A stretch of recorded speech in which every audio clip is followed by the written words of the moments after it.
बिस्मिल्लाहिर्रहमानिर्रहीम। टेस्टी। जी हाँ, आज हम बनाएंगे बहुत ही टेस्टी आलू चना चाट। अगर आप चना चाट के शौकीन हैं तो ये रेसिपी देख के आप बाजार की चना चाट को भूल जाएंगे। और मज़े की बात तो ये है, ये बनेगी भी चंद मिनटों में। इसे आप दही वाली सब्ज चटनी के साथ भी सर्व कर सकते हैं। और जो चटनी हम इसमें ऐड करेंगे, इमली की चटनी, उसे पकाने की आपको बिल्कुल ज़रूरत नहीं पड़ेगी। इसे आप अफ्तारी में, लंच में या शाम की चाय के साथ भी सर्व कर सकते हैं। तो चलें आज की इस चटपटी सी वीडियो का आगाज़ इस दुआ के साथ करते हैं कि अल्लाह आप सबका दस्तरखान सजाए रखे और हम सबको सेहत और ईमान का रिज़्क अता फरमाए।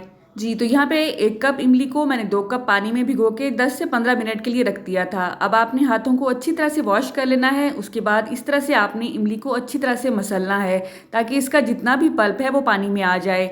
आप चाहें तो पोटैटो मैशर की मदद से भी इससे अच्छी तरह से मैश कर सकते हैं। उससे भी जो भी इसका पल्प है वो अच्छी तरह से पानी में आ जाता है। आप चाहें तो हाथ की मदद से ही इसकी गुठलियाँ निकाल लें। आसान तरीका ये है कि इसको छान लें तो भी अच्छी तरह से इसका गूदा निकल आता है। इन गुठलियों पे जो गूदा रह गया है, तकरीबन आधा कप आपने इसमें मज़ीद पानी डाल के इसे अच्छी तरह से मसलना है। उसके बाद गुठलियों को चाहे इस तरह से अलग कर लें या दोबारा छान लें, कोई मसला नहीं है। बहुत ही ज़बरदस्त किस्म का पल्प रेडी हो जाएगा। वैसे तो मैंने आपसे पहले भी बहुत सी रेसिपीज शेयर की हुई हैं चना चाट की, जिसमें हमने चटनी को पकाया था। आज हम इसको ऐसे ही यूज़ करेंगे, रिज़ल्ट ज़बरदस्त आएगा।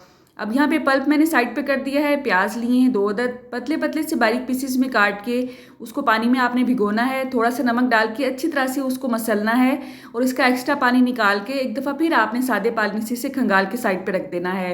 चने मैंने यहाँ पे लिए हैं उबले हुए, अल्हम्दुलिल्लाह बहुत अच्छी तरह से उबले हुए हैं। सख्त चने अगर चाट में होते हैं तो बिल्कुल भी खाने का मजा नहीं आता है। 5 कप उबले हुए चने लिए हैं, साथ ही साथ 2 कप अच्छी तरह से उबले हुए आलू इसमें ऐड करेंगे। सफेद चनों को प्रॉपर तरीके से आपने किस तरह बॉयल करना है कि इसका छिलका भी ना उतरे और वो टूटे भी ना, उस वीडियो का लिंक आपको डिस्क्रिप्शन बॉक्स में मिल जाएगा। तो प्याज भी अच्छी तरह से धोने के बाद हमने इसमें ऐड कर दी है। यहाँ पे मेरे पास पुदीना भी है, लेकिन पुदीने की चटनी ऑलरेडी मैंने फ्रीजर में रखी होती है। उसको डिफ्रॉस्ट करके वो भी 2 से 3 चम्मच मैंने इसमें ऐड किए हैं।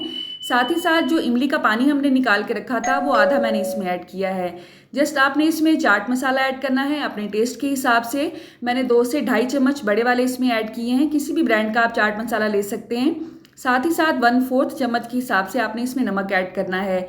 2 चम्मच मैंने इसमें देसी शक्कर के ऐड किए हैं। आप यकीन करें, ये आम से अज्जा मिलके एक ख़ास टेस्ट डेवलप करते हैं चाट को।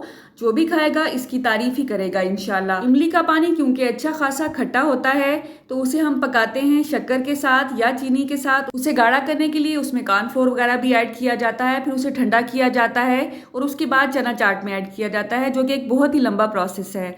आप यकीन करें, इस तरह से अगर आप चाट बनाएंगे तो इंशाल्लाह ये मिनटों में बन जाएगी। इसकी मिक्सिंग आपने 2 से 3 मिनट तक मुसलसल करनी है। इससे क्या होगा, आलू थोड़े थोड़े से टूट जाएंगे, जिससे कि ये पल्प क्रिएट होगा। आपने देखा है अब इसमें आपको पानी नहीं नजर आ रहा है बल्कि पल्प नजर आ रहा है। उसकी यही रीजन है कि हमने इसकी मिक्सिंग बहुत अच्छी तरह से की है। मिक्सिंग के बाद मेहमानों को सर्व करने से पहले आपने एक दफ़ा इसे टेस्ट करना है। नमक मिर्च आपको कम लगे तो इस पॉइंट पे आप ऐड कर सकते हैं। आप चाहें तो इमली का पल्प या इमली का जो पानी हमने ऐड किया था उसकी क्वांटिटी को बढ़ा भी सकते हैं।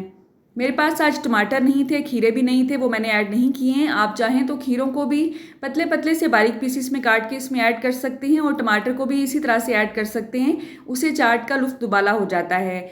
आपने देखा है कितनी ही ज़बरदस्त किस्म की चाट को हमने मिनटों में तैयार किया है। यकीनन आपके मुंह में भी पानी आ रहा होगा, राइट।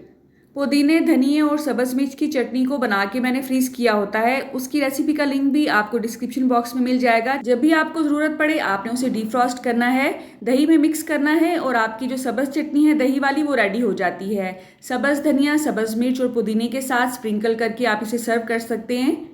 एक दफ़ा आपने इस रेसिपी को ज़रूर ट्राई करना है। अच्छा या बुरा जैसा भी आपका एक्सपीरियंस है आपने कमेंट बॉक्स में मुझे ज़रूर बताना है। आपके कमेंट्स पढ़ना और उन्हें रिप्लाई करना मुझे बहुत अच्छा लगता है। हफ्ते में जस्ट 2 ही वीडियोस आती हैं मेरे चैनल पे, तो मेरे चैनल से इन टच रहिएगा। बहुत ही काम की रेसिपीज़ की प्लेलिस्ट मैंने आपके लिए बनाई है, उसे ज़रूर विजिट करें। इंशाल्लाह आपको ज़रूर फ़ायदा होगा। अल्लाह आप सबको सेहत और ईमान का रिस्क अता फरमाए और हम सब के रिस्क में कसरत से ज़्यादा बरकत और आसानी अता फरमाए। मेरी नेक्स्ट वीडियो तक मुझे इजाज़त दें। अल्लाह हाफिज़।